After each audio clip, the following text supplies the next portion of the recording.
Bonsoir, je vais bien. Et vous? Grâce à Dieu, tout va très bien.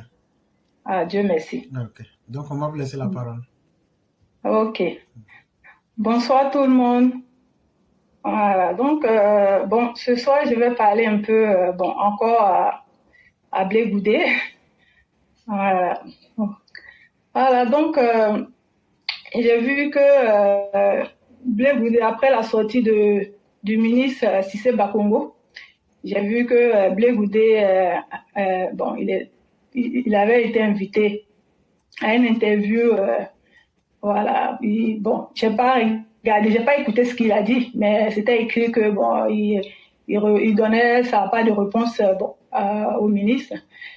Voilà. Donc, et je viens d'écouter le frère qui vient de parler d'après ce qu'il a dit, que Blé Goudé dit que lui il a formé sa carrière et voilà, il a préparé sa carrière politique.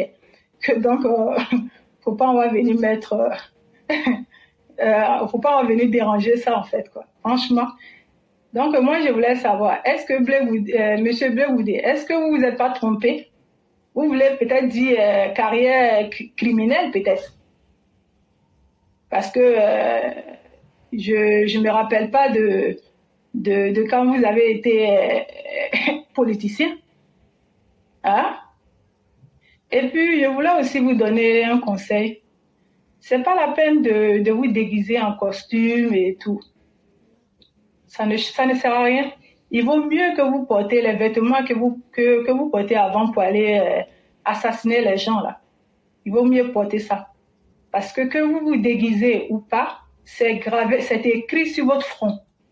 C'est même, c'est gravé, criminel dessus. Donc, tous vos déguisements, essayez de nettoyer et tout, ça ne va rien changer sur vous. Vous êtes et vous resterez criminel. Et rien de plus. Rien de plus. Le ministre Cissé Bakongo a été clair. Hein. Il a dit que votre chef, qu'il n'y avait pas son nom sur la liste. Et ça vous a fait très mal. Ça restera comme ça. Que vous le voulez ou non, ça sera comme ça. Et comme on a dit, au grand jamais des criminels comme vous ne viendra diriger encore la Côte d'Ivoire. On l'a déjà dit. Donc, ça ne sert à rien que vous sautez de partout. Et qu'est-ce qu'on vient de savoir dans ces derniers temps-là? Vous dites que nous, on est quoi? On est des moutons? Ah, bah ça c'est bien. Après avoir regardé, éclairé à regarder les prix des kilos des animaux, et même dans ça aussi, on va mieux que vous. Hein? Le kilo de mouton qui est à 4500.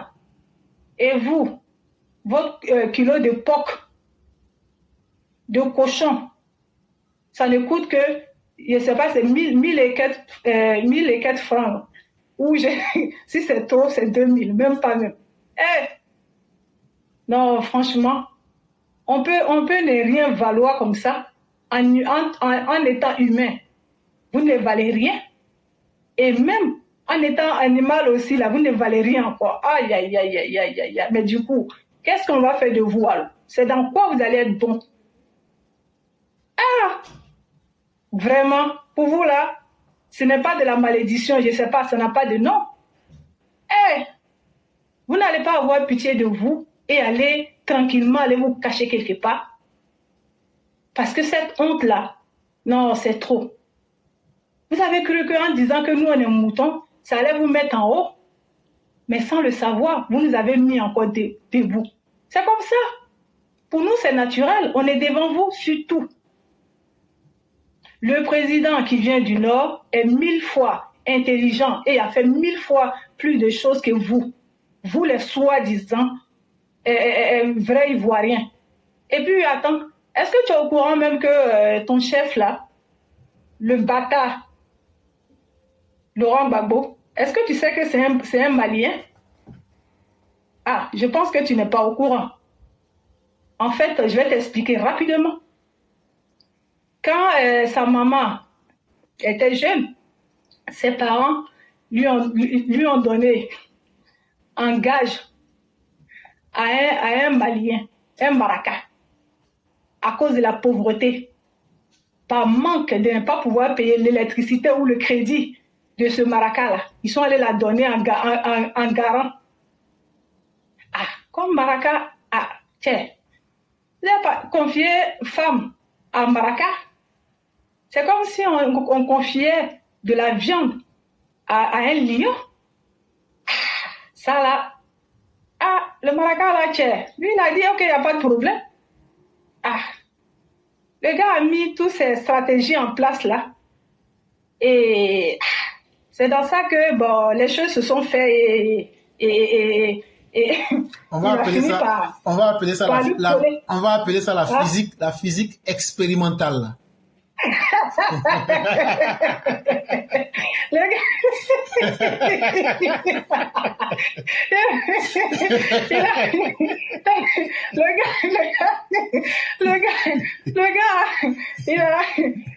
tout cas, il a fait de la physique expérimentale. C'est dans ça que il a allumé là-bas. Et c'est dans ça que votre chef, c'est comme ça que la grossesse. Le chef de la porcherie. Voilà, le chef des cochons de la porcherie. C'est comme ça. Il a été procréé. On va l'appeler bébé éprouvette. Donc voilà un peu l'histoire de votre chef. Oh là là, vraiment, vous faites pitié, hein? Il y a quoi, vous? Non, c'est pas possible. Nous, on ne sait même pas quoi faire de vous, mais on ne va pas vous prêter à un autre pays, là, parce que là, on ne comprend plus rien. Qu'est-ce qu'on va faire de vous? On peut même pas vous mettre quelque part. Non, vous faites pitié. Donc, c'est ce petit message-là que je voulais vous dire. Ça ne sert à rien de porter le costume, vous serrez, vous essayez d'effacer, vous voulez tout faire pour effacer votre passé. Mais sachez quelque chose, que ce passé-là, ça vous suivra toujours. À chaque fois que vous vous regarderez dans le miroir, pensez à ce que je vous dis. Vous n'êtes ni plus ni moins qu'un criminel, un assassin. Vous ne serez jamais quelque chose. Vous allez tourner comme ça. Et puis, que vous avez fait là? Que vous avez fait une demande de quoi là? D'indemnisation. Il dit qu'il donné 500 millions. Attends, je vais te raconter un peu. Les Blancs là aussi se sont assis. Ils disent quoi? Ils disent, vous allez me payer. Les Blancs ont dit, bon, attends, on va faire réunion pour te dire ton vrai nom. Les Blancs là disent, là, si on vous a libéré là, c'est parce qu'on a eu pitié de vous. Des criminels comme vous, là. On peut dire à Fatou Bensouda, là, elle va redéfinir les termes et puis on va vous poursuivre encore.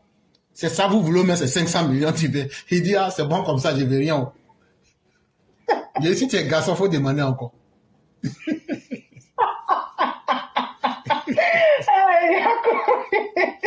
Non, là, c'est comme ça qu'il est énervé en ce moment. Non, il est énervé. J'ai vu une photo là, mais où il nous pointait du doigt. J'ai dit, ouais, les gars, là, non, là.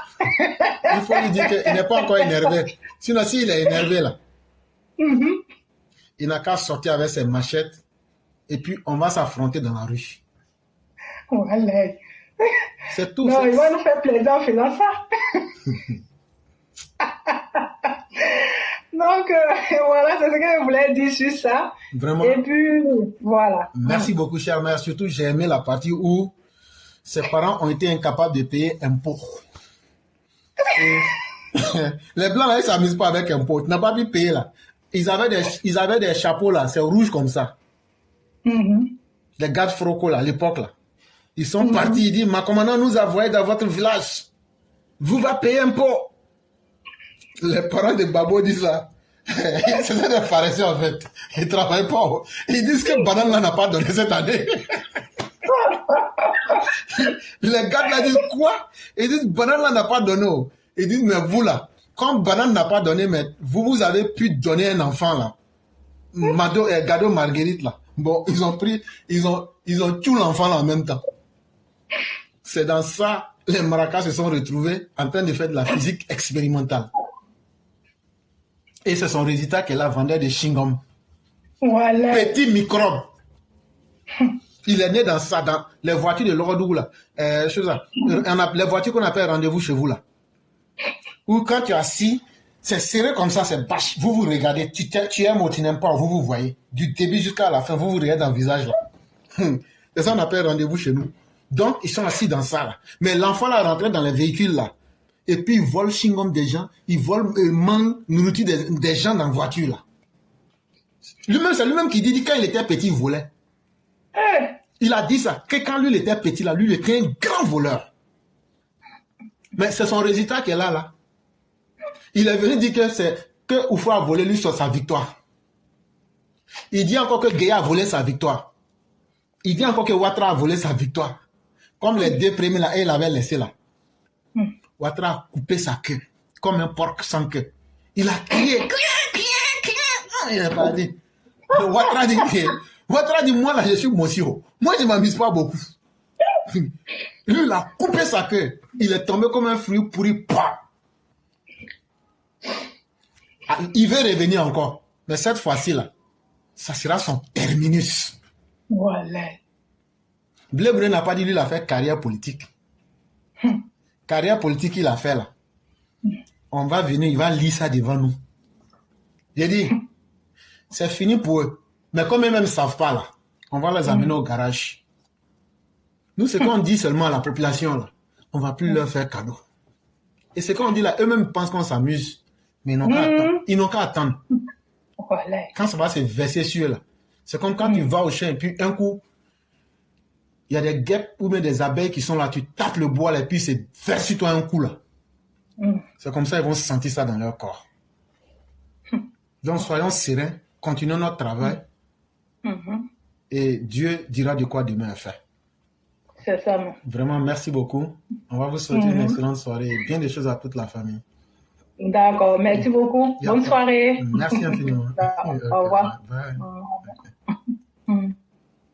Mesdames et messieurs, on va toujours continuer le voyage. On demande aux uns aux autres d'être patients. Tout le monde va parler, tout le monde pourra parler.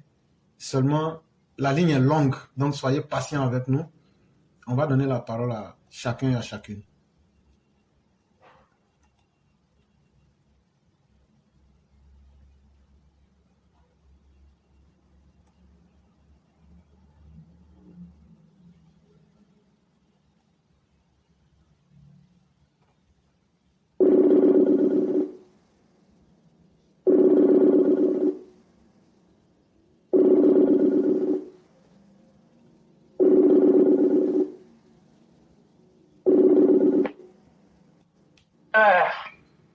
Hello. Ah, cher mec, pourquoi vous vous moquez de moi? Je vais apprendre le français. Hello. C'est comme ça que vous dites non en France. Français de France. Hello. Cher mec, ne vous moquez pas de moi. Ça fait que je rougis. Non, mais c'est ça, vous le dites bien. Hein? Non, mais je suis un mec qui rougit, c'est pas possible. Comment allez-vous, cher mec? Ça va, je vais bien, merci. Et vous? En tout cas, les week-ends sont une bénédiction. Gloire à Dieu qui a créé les week-ends. C'est comme du poisson dans une boîte de sardines. Ah, mais vraiment, ça fait du bien. Les week-ends sont tellement bien placés. Comment allez-vous? En tout cas, merci. Ça va, merci bien. Merci de me donner la parole ce soir. Je salue tout le monde. Et je dis merci à tous les intervenants et merci à Madame Blanc pour son édito. Alors je vais dire à Tefet de ne pas se décourager. On doit s'armer vraiment de courage pour le combat. Non, en fait, lui, parce que chaque fois qu'il boit ce qu'ils appellent branabaga, c'est-à-dire que chaque jour, quand sa femme lui prépare, elle bouillit des bananes plantains et puis elle met piment ou le rouge dedans là. Quand son ventre est en train de tourner sur lui, là, lui, il se décourage. Donc, lui, là, il faut le laisser. Non, mais sérieux, il va aller où? Franchement. Il va aller où? Il va aller où? Non, mais... Non, mais c'est oui, Claire. C'est vrai que quand on entend ces opposants-là avec les discours incendiaires, vraiment, ça vous affecte le moral. Hein. Et figurez-vous que quand j'ai entendu Blé Goudé, et je remercie Teufel d'avoir abordé le sujet Blé Goudé et la dame qui vient de passer aussi, qui a parlé du cas Blé Goudé. Vraiment, j'avais envie aussi de parler de lui, mais je vais faire court parce que des choses intéressantes ont été déjà dites. Voilà, et j'ai vu la vidéo parce que j'ai pas compris. Moi, j'étais là toute calme, quoi. Je dis non, c'est pas vrai, c'est le monde à l'envers, quoi. C'est Blé Goudé qui est rentré de la CPI et qui parle ainsi au ministre Cissé Bakongo. Ce n'est pas normal. À la limite, il a même insulté, quoi. Insulté dans ses propos. Et quand il parlait, effectivement, il pointait du doigt comme pour mettre en garde Cissé Bakongo. Franchement, je trouve que ce n'est pas bien, ce n'est pas poli du tout, parce que le discours était vraiment teinté d'arrogance. Et j'espère que Cissé Bakongo va sortir pour lui répondre. Voilà. Et je dis merci à Cissé Bakongo d'avoir pendant la conférence qu'il a répondu à comment il s'appelle, Kone Katina et à Gbagbo. Et je trouve que c'est très bien, c'est ce qu'on attend que les cadres RHDP sortent pour apporter la réponse à ces opposants-là qui, chaque jour que Dieu fait, ils pensent qu'ils ont le monopole de la parole et donc ils doivent se mettre sur la place publique pour fustiger les autorités et brandir des menaces. Donc moi je trouve que ils nous encouragent quand ils sortent comme ça pour apporter des réponses. Parce que c'est ce qui fait que nous, on a la force aussi de communiquer et de continuer à mener le combat. Parce que quand ils restent silencieux, alors qu'on les attaque, on trouve que ce n'est pas normal. Parce que celui qui ne parle pas, qui ne dit rien, il consent à ce qui se dit sur lui. Donc je trouve que c'est une très bonne chose que Cissé Bakongo vienne répondre, parce que nous allons tous tomber dans la boue avec ces opposants-là. Nous allons faire du tic au tac et puis leur répondre, parce que ce n'est pas normal. On ne va pas leur donner d'espace. Nous sommes dans une guerre de communication et on pense que nous devons occuper le terrain en matière de communication. Voilà. Donc Blé Goudé, quant à lui, l'arrogant de Blé Goudé, et la dame qui a parlé tout à l'heure parlait elle l'a traité de criminel. Oui, et moi je dirais c'est un criminel heureux parce que il est rentré, on ne l'a pas mis en prison malgré les 20 ans de prison de condamnation qui pèsent sur sa tête comme une épée de Damoclès. Non, l'heureux, il se promène, il mène des activités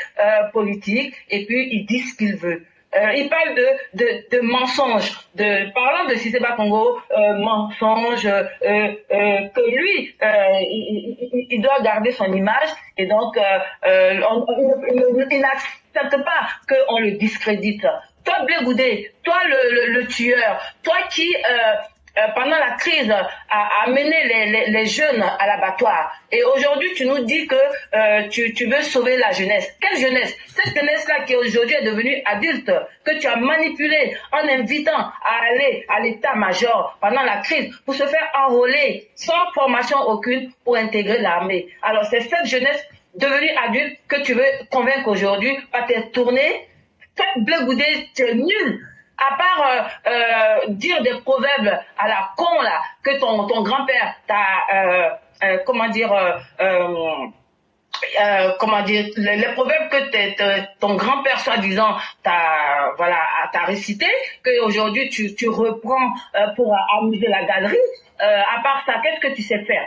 Même la licence, on doute de ta licence d'anglais. Donc, je me demande avec quoi avec quel CV tu vas vouloir aller proposer ta candidature en tant que pour devenir président, pour diriger la Côte d'Ivoire. Hein? Tu persistes et tu signes en disant que 2025 ne se fera pas sans toi. Et dans tes propos, à la fin de tes propos, tu l'as dit 3 fois. comme si c'était, voilà, pour toi, c'était l'objectif d'aller en 2025. Eh bien, on t'attend. On verra si vraiment tu seras candidat en 2025. Alors qu'il y a une condamnation qui est là, tu n'es pas amnistié. Et je pense que cette amnistie, tu ne l'auras pas et tu ne seras pas réinscrit sur la liste électorale.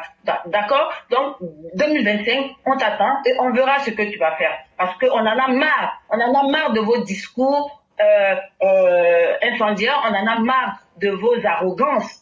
Voilà. Parce que, comme on le dit, c'est parce que la justice est défaillante que vous permettez tout ça. Donc vraiment, nous on est là. Et voilà une autre qui sort, Madame Simone Gbagbo, qui elle aussi est en train de faire le palabre de Gbagbo et qui dit que il faut une loi politique, une loi d'amnistie, parce que dès qu'il y aura cette loi d'amnistie, eh bien il y aura plus de problème avec Gbagbo. Donc voilà, ça va résoudre le problème. Donc franchement, je ne comprends pas. De toute façon, elle, Gbagbo, voilà. Gbagbo, de toute façon, Gbagbo n'est plus avec elle, Gbagbo s'est séparé d'elle, donc je ne comprends pas l'intérêt pour elle de venir parler en faveur de Gbagbo. Je trouve que c'est inutile, c'est sans intérêt, franchement, qu'elle revoie sa copie. Mais de toutes les façons, si les gens ils pensent que 2025 va ressembler à 2020, eh bien nous on est là, on va continuer notre communication et puis on va prendre le taureau par les cornes et on va voir ce qui va se passer. Voilà ce que je voulais dire, éclaireur. Merci beaucoup et je dis bonne soirée à tout le monde. Vraiment, merci à notre voix d'or. Et merci, chère mère. Quand vous parlez, c'est tellement intéressant à entendre. Mais chère mère, vous savez, il y a un mot en français qu'on appelle un imbécile heureux. Est-ce que vous avez une fois entendu cette expression? C'est pour ça que moi, j'ai préféré dire criminel heureux. Non, c'est ça que moi, j'aime aller directement à les choses. J'ai compris bien ce que vous voulez dire. Mais en fait, c'était ça aussi. Et donc, chère mère, voyez-vous, les imbéciles heureux, pour les reconnaître, c'est tellement facile. Un, ils sont stupides. Si tu ne sais pas ce que c'est qu'un être humain stupide, c'est un être humain là, l'homme là, son bête là. C'est ça. Si toi tu ne sais pas ça là, ça veut dire qu'ils ont une maladie là. On appelle ça l'imbécilité. La sottise. Si tu n'as pas compris ça là, on est en train de te dire, quand on dit à un homme que c'est un imbécile heureux là, c'est un homme qui se comporte comme un âne. Il se comporte comme un idiot, un ignorant, un maladroit, un niais, un nigo, un nul, un rustre, une personne sotte. Mais ce n'est pas parce que toi tu es comme ça et tu es heureux d'être comme ça que tu vas penser que le monde entier est bête. L'héritage politique de Blé Goudé là, c'est de porter simplement une veste et d'être allé en prison. Si c'est ça qui est ta carrière politique là, c'est qu'avant même de faire de la politique, tu es d'abord un homme sale. Et Laurent Gbagbo, même chez qui tu as appelé la politique là, lui-même il dit que son nom est sale. Donc là, vous êtes quitté directement à la porcherie. Mais ce que vous voulez faire, l'impression que vous voulez donner là, on sait ce que vous voulez. Vous avez dit quand Laurent Gbagbo va venir, les Ivoiriens vont se réconcilier. Si Blé Goudé vient, les Ivoiriens vont se réconcilier. Tout va aller bien en Côte d'Ivoire. Vous vous êtes réconciliés combien de fois? Mais quand vous êtes venus là, toi et puis Gbagbo, vous vous comportez comme des imbéciles heureux. Et toi, l'Ivoirien qui a fait cru en leur sornette, aux bêtises qu'ils rencontrent là, quand ils sont venus là, il y a quoi qui a changé dans ta vie? Toi, militant de la porcherie, il y a quoi qui a changé dans ta vie? Toi, militant mouton du RHDP, qui dit, bon, comme c'est comme ça là-haut, c'est pardon qui est bien là-haut. Qu'est-ce qui a changé dans ta vie? Rien. Aujourd'hui, ces mêmes personnes s'apprêtent à demander l'impossible au bon Dieu. Cher mère, allez leur dire qu'on ne donne pas. On ne donne pas. J'ai dit. Et puis, ils n'ont qu'à faire ce qu'ils veulent. On ne donne pas. Parce que ce que vous avez demandé là, on a accepté. Et vous prenez ça pour nous insulter.